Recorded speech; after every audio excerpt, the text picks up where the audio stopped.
मुंबईत सुरू असलेल्या मुसळधार पावसामुळे चेंबूरमध्ये एक हृदयद्रावक घटना घडली आहे।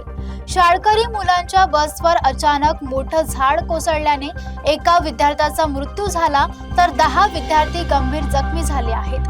पाहूया ही विस्तारित बातमी। मुंबईत कोसळणाऱ्या मुसळधार पावसाचा फटका आता नागरिकांसोबतच शाळकरी मुलांनाही बसू लागला आहे।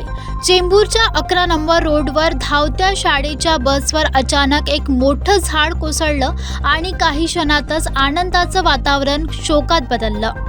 या भीषण अपघातात एका विद्यार्थ्याचा दुर्दैवी मृत्यू झाला तर 10 विद्यार्थी गंभीर जखमी झाले आहेत। स्थानिक नागरिकांनी तत्काळ मदत कार्य सुरू केले।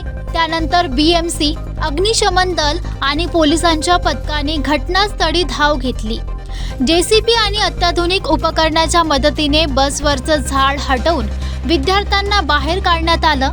जखमी विद्यार्थ्यांवर सध्या रुग्णालयात उपचार सुरू असून या घटनेमुळे संपूर्ण परिसरात हळहळ आणि चिंतेचं वातावरण पसरलं आहे।